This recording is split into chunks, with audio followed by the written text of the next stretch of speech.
빌립보서 2장 1절에서 4절의 말씀을 읽으실 때 살아계신 하나님의 음성으로 들으시기를 바랍니다. 같이 읽겠습니다.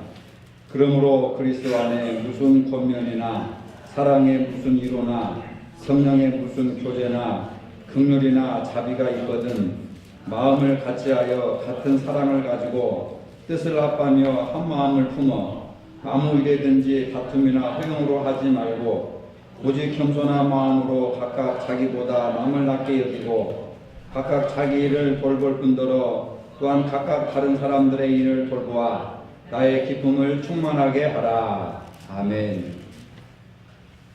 금년 여름에는 지금까지 경험하지 못했던 그런 더위가 기승을 부려서 아주 여러분들이 잠을 주무실 때라든지 바깥 활동을 하실 때에 땀을 많이 흘리실 겁니다. 저도 지금 이 시간에 이렇게 서 있는데도 지금 막 몸에 땀이 지금 젖어서 굉장히 좀 곤혹스러울 정도로 땀이 배어 있습니다. 여러분들이 앉아 있는 자리보다 제가 이렇게 서 있는 이곳이 더 덥습니다. 뜨거운 공기는 위로 올라가는 그런 법칙에 의해서 그렇지만 우리가 한 주간 동안도 하나님께서 은혜를 베풀어 주셔서 이럴 때 생각나는 구절이 이스라엘 백성들을 구름 기둥과 불 기둥으로 인도하여 주셨다. 낮에는 구름을 덮어서 시원하게 해주시고 밤에는 추위를 또 이기게 하기 위해서 뜨거운 불로 열기를 더하시고 또 길을 잃지 않도록 밝은 빛으로 인도해 주신 하나님. 그러니까 하나님은 우리가 밤에 필요한 것들을 공급해 주시고 또 우리가 낮에 필요한 것들을 공급해 주시고 하나님은 여러모로 우리에게 필요한 것을 채워주시고 공급해 주시는 참 고맙고 감사한 분이다. 그런 생각을 하게 됩니다. 근데 오늘 우리가 이렇게 어렵고 힘들 때 하나님이 직접 나타나셔서 구름으로 덮어주시고 빛으로 인도해 주신다면 안 믿는 사람들이 누가 있겠습니까? 하나님을 안 믿는 사람들이 어디 있겠는가? 다 믿겠지요. 그건 진짜 보고 믿는 것도 중요하지만 보지 않고 믿는 믿음이 더 중요하다 하는 그 말씀처럼 이스라엘 백성들을 특별히 사랑하셔서 그렇게 하셨겠는가? 저는 왜 하나님이 유대인들을 선택하시고 그들에게 나타나셔서 그들을 백성으로 삼으셨을까? 그 이유가 뭔가? 그 당시만 해도 이 지구상에 수많은 인종들이 살고 있었는데 왜 하필이면 유대인들이었을까? 저는 지금도 그 궁금증을 안고 있습니다. 왜 하나님은 특별히 유대인들만 사랑하셨을까? 왜 그들과 계약을 맺으시고 그들을 선면으로 세우셨을까? 그 종교 중에서 많은 인종 중에서 동양인들도 있을 것이고 아프리카 사람들도 있을 것이고 또 서양인들도 많이 있었을 것인데 하필이면 왜 유대인들인가? 그들의 지금 형태를 봅시다. 유대인들은 기독교를 믿지 않습니다. 이스라엘에 예수 믿는 사람들이 0.02%도 안 됩니다. 오히려 한국에서 선교사들이 예루살렘에 가서 복음을 전하고 있는 거예요. 등잔 밑이 어둡다고 그 사람들은 예수를 안 믿습니다. 유대교를 믿죠. 그리고 이슬람 교리를 믿죠. 이게 모순 아니겠습니까? 그런 걸 뻔히 아시면서 하나님께서는 왜 유대인들을 선택하셔서 백성을 삼으시고 계약을 맺으시고 그들을 통하여 인류를 구원의 역사를 이루어 나가신다고 하셨을까? 그러면 지금 유대인들을 통해서 세계의 선교가 이루어지고 있는가?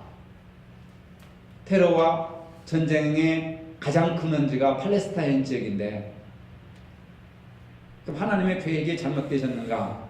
이런 생각들을 우리가 현실 속에서 할 수가 있지 않습니까?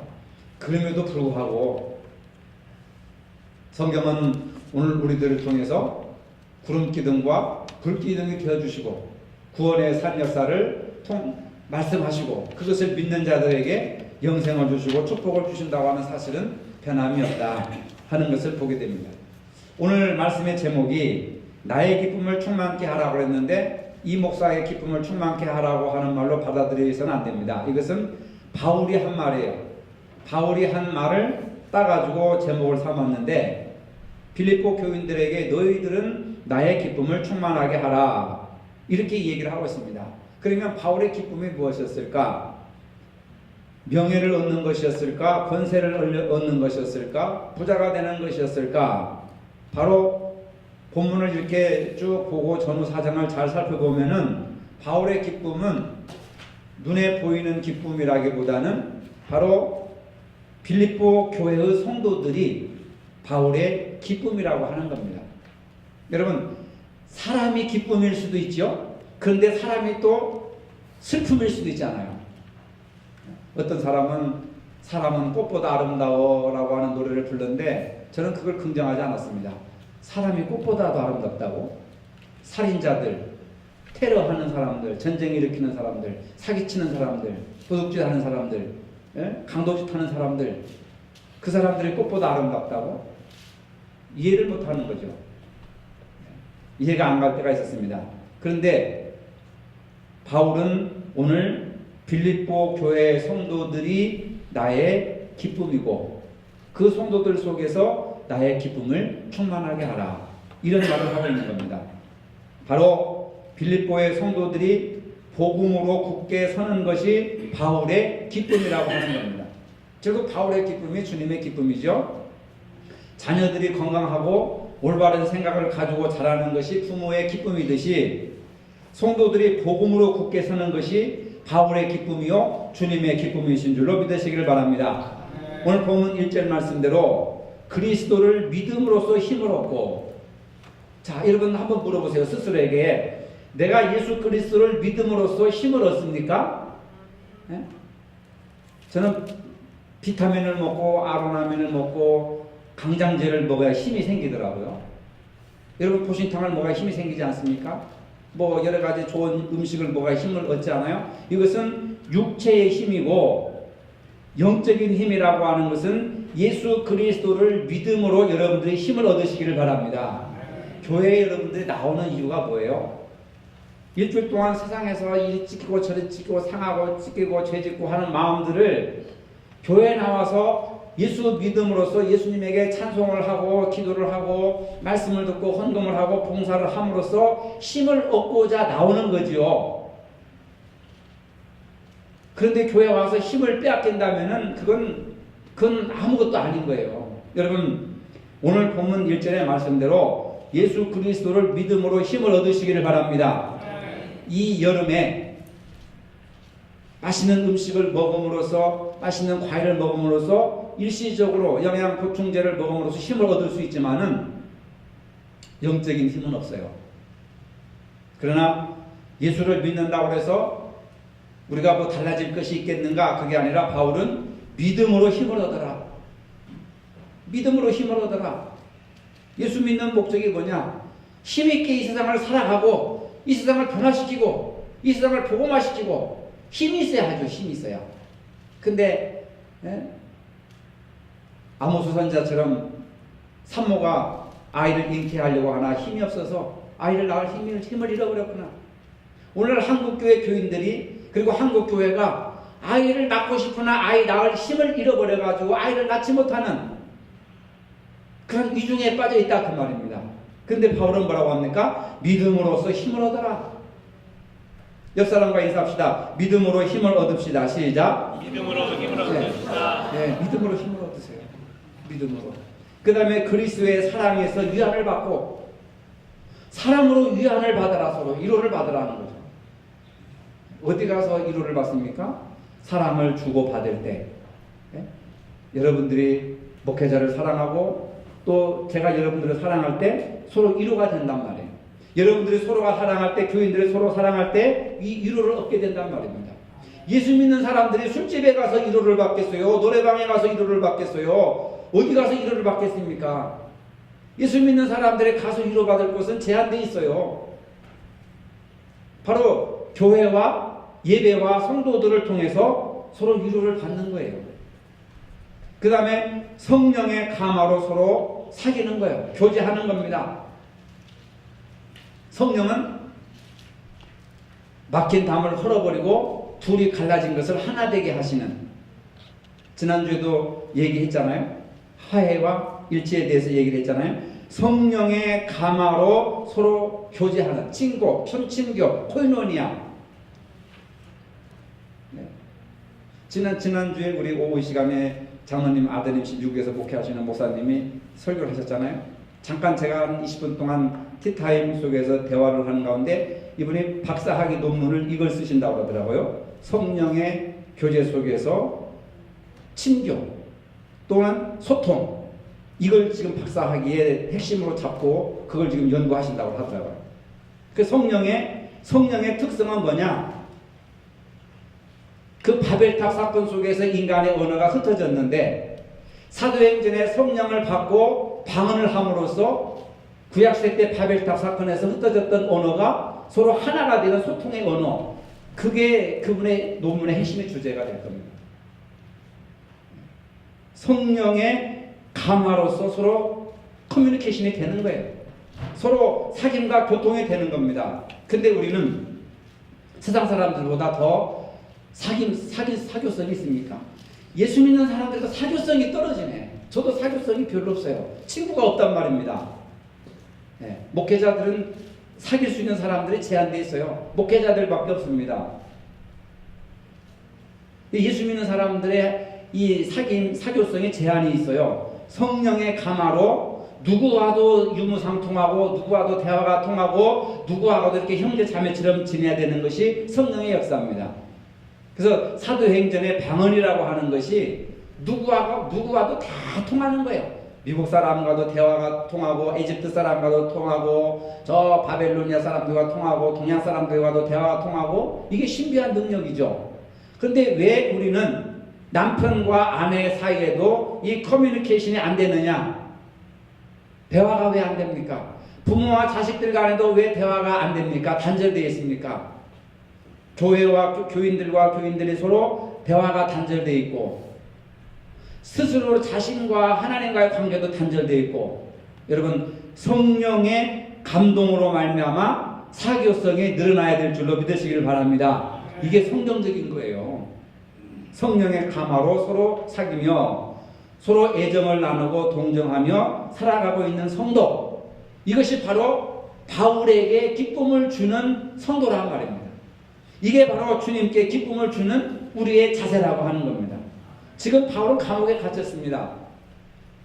그때 에바브로디도를 통해서 성도들이 영치금을 넣어주고 먹을 것을 넣어주고 옷가지를 넣어주고, 그 바울이 너무 이 성도들의 사랑에 따뜻한 걸 느낀 겁니다.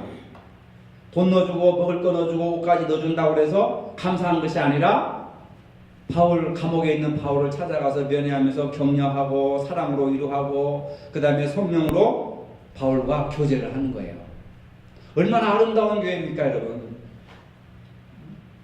얼마든지 바울을 비난할 수 있었어요. 복음을 전한다고 하지만 감옥에 갇혀있는 바울을 누가 환영하겠습니까? 좀 제대로 하지. 제대로 했으면 왜 감옥에 갇혀? 본이 되지 않고 덕이 되지 않는다고 하면서 얼마든지 비판할 수 있잖아요.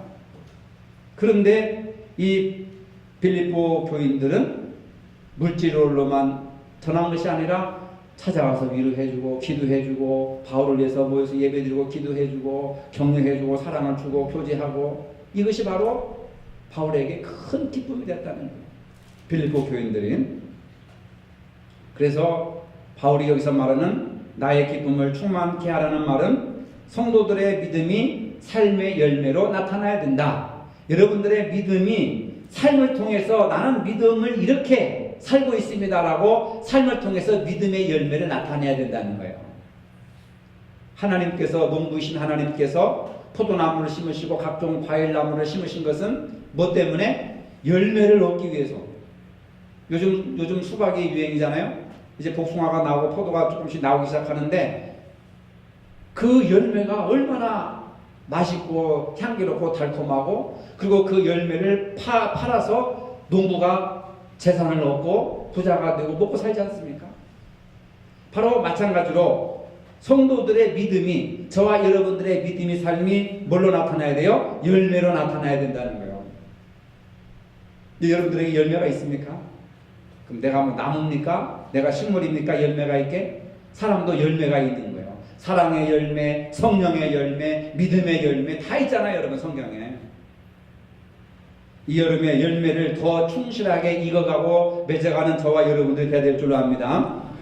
바울은 자신의 기쁨을 충만하게 하는 성도들의 믿음의 열매들을 세 가지로 얘기하고 있습니다. 첫째로 서로가 기쁨을 나눠야 된다. 서로가 기쁨을 나눠야 된다. 그래서 바울은 같은 생각을 품고 같은 사랑을 가지고 뜻을 합하고 한 마음이 되라. 같은 생각을 가지고 같은 사랑을 가지고 뜻을 합하고 한 마음이 되어 서로가 기쁨을 나눠야 된다. 그러면서 사랑의 위로나 성령의 교제를 나누고 있다고 한다면 우리가 마음을 합하여서 하나된 모습으로 나간다. 로마서 16장 17절에 보면은 분열을 일으키며 올무를 놓는 사람들을 경계하라. 하나 되는 것을 해치고 분열을 꾀하고 그 다음에 올무를 함정을 빠뜨려서 사람을 곤란케 하는 사람들을 멀리하라. 바로 사실 바울의 마음을 아프게 했던 것은요, 그럼에도 불구하고 이 고린도 교회라든지 빌립보 교회가 분열되었단 말입니다. 오늘 한국 교회도 갈갈이 분열되어 있잖아요. 교파별로 수백 가지 수천 가지로 다 나눠져 있습니다. 바울이 감옥에 갇혀 있는 동안 에바브로디도를 비롯해서 바울을 돕게 했지만은 정성껏 물질을 다 하여서 다 했습니다. 그래서 바울은 그 사람들을 가리켜서 내가 사랑하고 그리워하는 형제, 나의 기쁨이요 멸리고 하는 사랑하는 겨우라. 여러분 보세요. 내가 사랑하고 사랑하니까 그리워하잖아요. 여러분 솔직히 말해보세요. 일주일 동안 어느 집사님이나 어느 권사님이나 어느 성도님을 그리워해 본 적 있어요? 네. 훌륭한 거예요. 그런데 나 정말 그분을 만나고 싶다. 그분을 교회에서 보고 싶다. 그분과 대화하고 싶다. 그런 성도들 간에는 그렇게 애틋한 그리스도의 사랑 안에서 서로 그리워하는 형제가 있어야 된다는 겁니다. 그것이 바로 주님의 기쁨이고 또 면류가 아니라는 거예요. 그러니까 여러분 한 사람 한 사람이 주님의 사랑이고 주님의 기쁨이고 주님의 면류가 아니고 주님의 그리움의 대상이라. 얼마나 멋있습니까, 여러분? 바울이 바로 이렇게 한 거예요. 적어도 교회는 다른 세상의 조직과 단체와는 달리 서로 사랑하고 그리워하고 그 사람 때문에 기뻐하고 그 사람을 면류하는 자랑이라고 생각하잖아요. 우리 교회 자랑이야. 우리 교회 면류가 아니야. 우리 교회 사랑이야. 여러분 그런 교회를 우리가 만들어 나가야 될 줄로 믿으시기를 바랍니다. 오늘 한국 교회가 얼마나 비난을 많이 받고 있습니까? 비판을 많이 받고 있습니까? 많은 사람들이 교회를 떠나지 않습니까? 젊은 사람들이 교회를 많이 떠납니다. 이제는 중고등학교, 청년부, 주일학교가 없어진 교회가 더 많습니다. 우리 교단 내 6천 몇 개 교회가 있는데요. 절반 이상이, 아니 뭡니까? 3분의 1 이상이 주일학교, 중고등부, 청년회가 없어졌습니다. 농어촌 교회는 말할 것도 없고 도시교회, 개척교회도 없어요. 심각한 문제입니다. 왜 이런 현상, 물론 사회적인 여러 현상들도 작용하겠지만은 그건 부수적인 것이고 제1차로는 우리가 주님의 기쁨이 되지 못하고 주님의 면류관이 되지 못하고 주님의 그리워하는 사람이 되지 못하고 주님을 사랑하는 사람이 되지 못했기 때문에 자업자득이 아닌가. 누구 탓할 수 없어요. 조영기 목사님 때문에 그렇습니까? 어느 대형교 목사님 때문에 그렇습니까? 그분들의 일정 부분 책임이 있지만 근본적인 책임은 바로 오늘 나에게 있는 거예요. 내가 그렇게 살지 못하기 때문에 내 가정에 덕이 안 되고 내 직장 속에 덕이 안 되고 내 이 지역 속에서 덕이 안 되고 내 가정 속에서 덕이 안 되는데 어떻게 다른 사람에게 교회 가자, 예배 드리자, 하나님 믿으라 얘기할 수 있겠습니까? 못하잖아요. 그 다음에 두 번째로 한마음이 되는 훈련이 있습니다. 바울은 어떤 일을 하든지 다툼이나 허영으로 하지 말라 이렇게 말합니다. 허영이나 다툼이 있다면 그것은 문제가 있는 겁니다. 내가 우리 교회 허영 씨 있잖아요. 그분한테 이름을 바꾸라고 그랬어요. 허영은 좋은 이름이 아니고 성경에 보면 허영은 거짓된 것을 얘기한다니까 자기는 몰랐다고 그러더라고. 중국에서 왔기 때문에. 다툼이나 허영으로 하지 말아라. 그러면 허영이나 다툼이 있다면 문제가 있는 겁니다. 교회 안에 다툼이 있다면 그건 문제가 있는 거예요.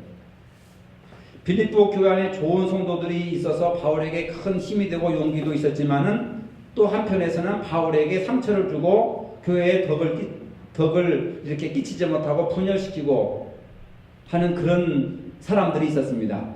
빌립보서 1장 15절에 투기와 분쟁으로 교회를 어지럽히는 사람들이 있었는데 빌립보서 4장 2절에 보니까 그들이 바로 유오디아와 순두계라고 하는 여성들이었습니다. 그들이 어떤 일로 다투었는지는 정확하게 나오지 않지만은 바울은 그들에게 주 안에서 같은 마음을 품으라 이렇게 권면을 하고 있습니다. 여러분들이 아시다시피 빌립보 교회는 자주장사 여자인 루디아가 세운 교회인데 상대적으로 이 빌립보 교회 안에 여성 성도들이 많았다는 거예요. 여자 교인들이 많았다는 겁니다. 그래서 여자들의 역할이 굉장히 컸다는 겁니다. 그러다 보니까 이 두 여인의 다툼과 분쟁으로 빌립보 교회가 분열되고 위기에 처할 그런 상황에 처했을 때에 빌립보서 4장 2절에 바울이 두 여인에게 바로 주 안에서 같은 마음을 품으라. 싸우지 말고 갈등 유발하지 말고 서로 미워하지 말고 주님 안에서 하나가 되라 이런 말씀을 하시는 겁니다. 바울은 이 두 여인에게 주 안에서 같은 마음을 품으라. 여러분 산골짜기에 언젠가도 여러분들이 아시는 얘기겠지만 작은 연못에 두 마리 붕어가 살고 있었습니다. 이건 노래에도 나오는 겁니다. 작은 연못에 두 마리 붕어가 사는 거예요. 근데 이 두 마리 붕어가 날마다 서로 물고 뜯어요. 저놈이 죽으면 내가 이 땅을 차지할 텐데 이 우물은 내 것인데 하고 늘 싸웁니다. 근데 싸움이라는 것은 승자가 있고 패자가 있잖아요. 힘센 놈이 힘 약한 붕어를 물어뜯어 죽여버렸어요. 그러고 나서 자기는 이제 이곳이 내 곳이다, 내 집이다 하고 행복하게 살 줄 알았는데 하루 이틀 사흘 나흘 지나가다 보니까 어떻게 돼요? 죽은 붕어가 썩기 시작하는 거예요. 죽은 붕어가 썩기 시작하니까 그 고여있는 물도 썩어버리는 겁니다. 결국 살아남은 붕어도 그 썩은 물을 먹고 죽어버리고 말합니다. 대중가요 김민기 씨가 지은 노래 가사에 그런 내용이에요. 그러니까 뭡니까? 서로 상생하면서 공생하면서 서로 돕고 살아라. 저 사람을 죽이면 내가 승리할 줄 알고 내가 살 줄 아는데 결국은 같이 죽어버린다는 거예요. 공멸한다고 하는 겁니다. 저는 이 이야기가 오늘 국제사회나 한국사회나 한국교회나 우리 모든 사람들이 새겨들어야 할 굉장히 중요한 말씀이라고 생각하는 겁니다. 사람은 혼자 살 수가 없어요. 더불어 살아가는 것이 사람인데 혼자 살겠다고 상대방을 죽이면 결국 자신도 죽게 된다. 공멸하게 되고 만다 하는 것을 우리가 알 수가 있는 것입니다. 바울은 그래서 주 안에서 마음을 같이 하는 것, 같은 사랑을 품는 것, 뜻을 합하여 한 마음을 이루는 것이 바로 사는 비결이다. 공생하는 비결이다. 이렇게 얘기합니다. 헬라어에서 다툼이라고 하는 말은 이기적인 야망이나 분쟁을 뜻하는 것이고 허영이라고 하는 말은 헛된 영광을 가리키는 겁니다. 그러니까 헛된 영광을 위해서 서로 싸우거나 분쟁하지 말라는 거예요. 다 부질없는 짓을 하는 겁니다. 바울은 자신이 전한 예수님의 복음을 믿고 하나님의 자녀가 된 성도들이 바르게 서기를 원하고 있습니다. 순결하고 나무랄 데 없는 사람으로서 그리스도의 날을 맞이하게 되고 또 예수 그리스도를 믿음으로 올바른 일을 많이 하여 하나님 아버지께 영광을 돌리는 그러한 성도의 모습으로 자라가라 이렇게 얘기를 하는 겁니다. 그러면 우리가 한 마음이 되는 훈련을 어떻게 할 수 있겠는가? 한국교회는 세계에서 제일 큰 교회를 가지고 있고 그 다음에 세계 기독교 역사 속에서 유례가 없이 가장 단시일 내에 교회가 부흥됐다. 이 두 가지를 자랑하고 있습니다. 그런데 여러분 세계에서 제일 큰 교회를 가지고 있다고 해서 진리가 한국교회를 통해서 나타나고 있습니까? 단시일 내에 부흥이 되어가지고 한국교회가 세계 최고로 성장했던 교회라고 해서 사람들에게 본이 되고 덕이 되고 안 믿는 사람들의 교회를 우러러보고 있습니까? 잘못된 거라고 생각합니다. 교회는 건물이 아닙니다. 교세가 아닙니다. 사람들이 착각하고 있어요. 여의도 순복음교회 뭐 70만 명이 모인다고 하는데 그 사람들을 통해서, 그 교회를 통해서 안 믿는 사람들이 감동을 받고 있습니까? 나쁜 얘기만 하고 있잖아요. 부정적인 말을 하고 있지 않습니까? 저런 교회를 왜 다니겠느냐, 저들이 믿는 하나님은 안 믿겠다, 이런 이야기들을 많은 사람들이 하고 있지 않습니까? 그러니까 세계 최고로 많이 모이는 교회라고 자랑할 것이 못 돼요. 짧은 시간 내에 한국 교회가 이렇게 성장했다고 자랑할 것이 못 됩니다. 네, 세상을 구원할 힘을 잃어버렸기 때문에. 교회는 건물이 아니라 교회는 믿는 성도들이 교회라고 하는 거예요. 여러분들이 정말 교회를 사랑한다면 오늘 여러분들 앞에 앉고 옆에 앉는 사람들, 그 사람들을 여러분 사랑하는 것이 진정한 교회를 사랑하는 것이고 주님을 사랑하는 것이라는 것을 믿으시기를 바랍니다. 여러분,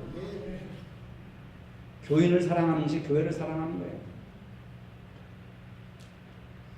마지막으로 서로 섬김과 나눔의 삶을 살아야 됩니다. 1절에 바울은 사랑에 무슨 이로나 성령에 무슨 교제나 긍휼이나 자비가 있거든. 사랑에 무슨 이로, 사랑을 통해서 어떻게 이로를 받느냐?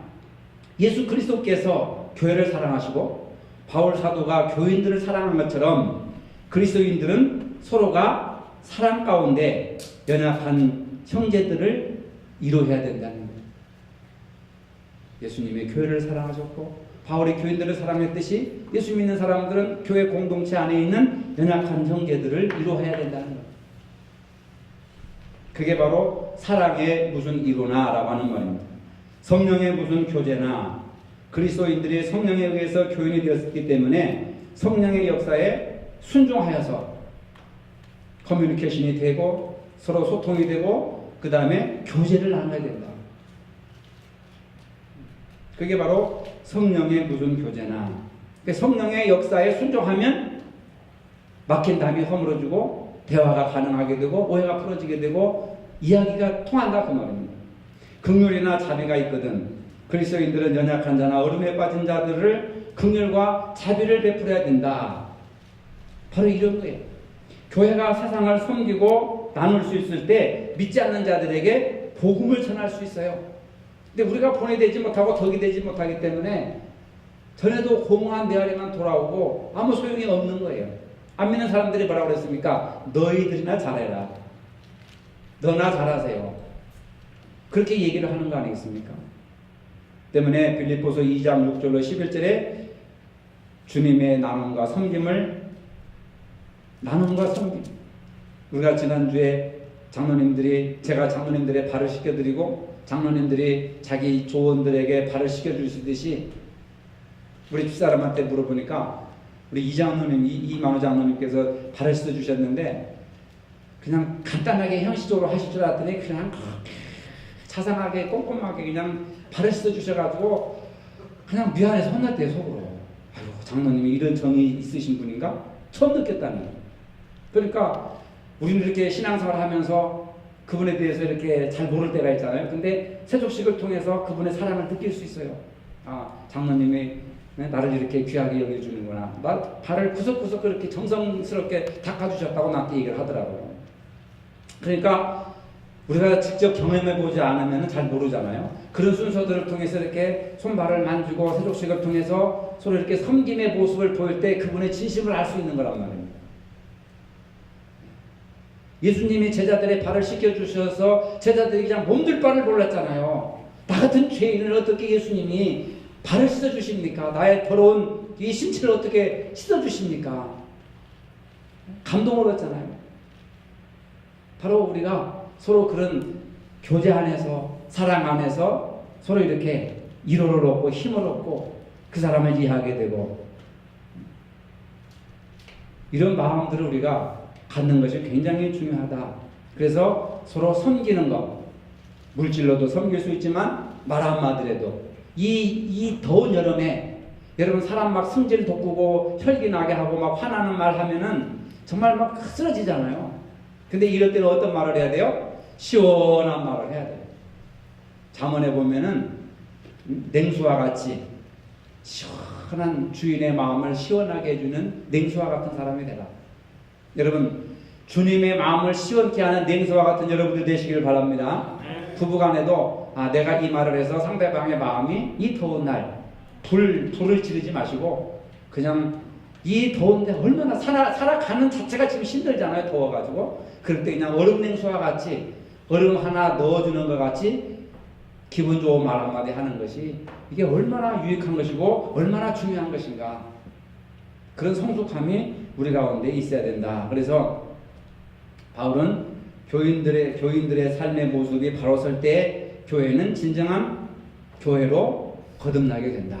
그러니까 교인들의 삶이 바로 설 때, 내가 바로 설 때 교회가 바르게 서게 되는 거예요. 내가 바로 설 때 가정이 바로 서게 되는 거예요.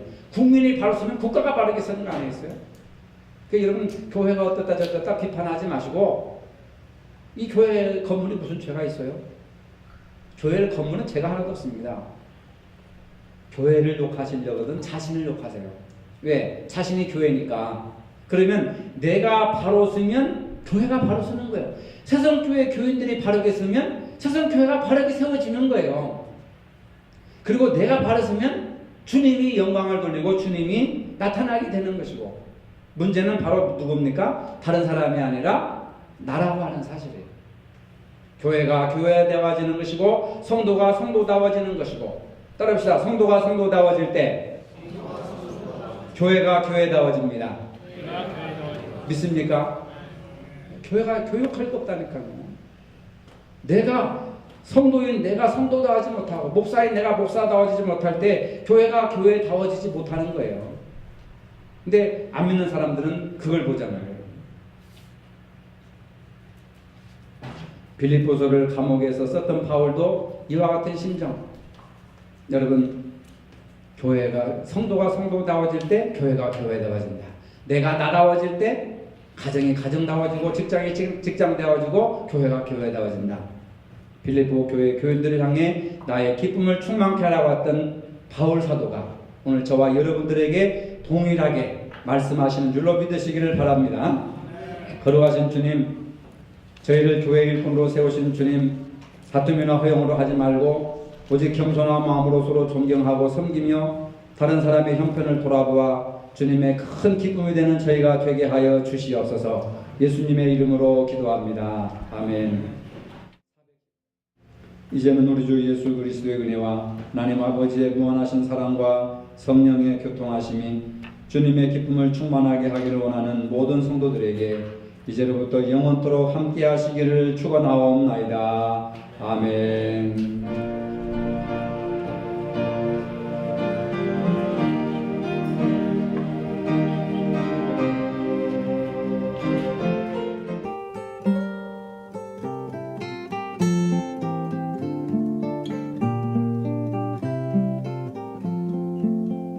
깊은 산 오솔길 옆 자그마한 연못엔 지금은 더러운 물만 고이고 아무것도 살지 않지만 먼 옛날 이 연못엔 예쁜 붕어 2마리 살고 있었다고 전해지지요.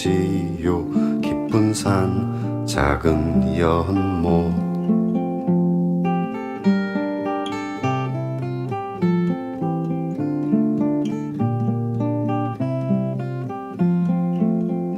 어느 맑은 여름날 연못 속에 붕어 2마리 서로 싸워 한 마리는 물 위에 떠오르고 여린 살이 썩어 들어가 물도 따라 썩어 들어가 연못 속에선 아무것도 살 수 없게 되었죠. 깊은 산 오솔길 옆 자그마한 연못엔 지금은 더러운 물만 고이고 아무것도 또 살지 않죠.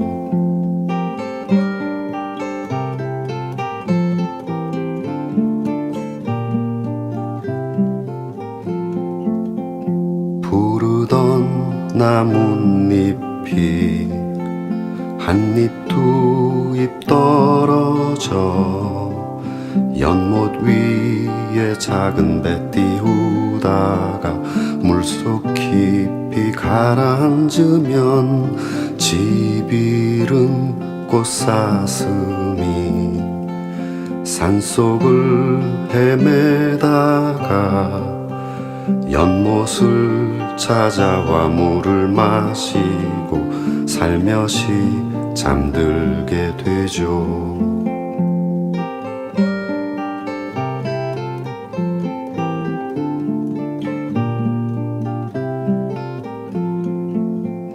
해는 서산에 지고 저녁사는 고요한데 산허리로 무당벌레 하나 휙 지나간 후에 검은 물만 고인 채 한없는 세월 속을 말없이 몸짓으로 헤매다 수많은 계절을 맞죠.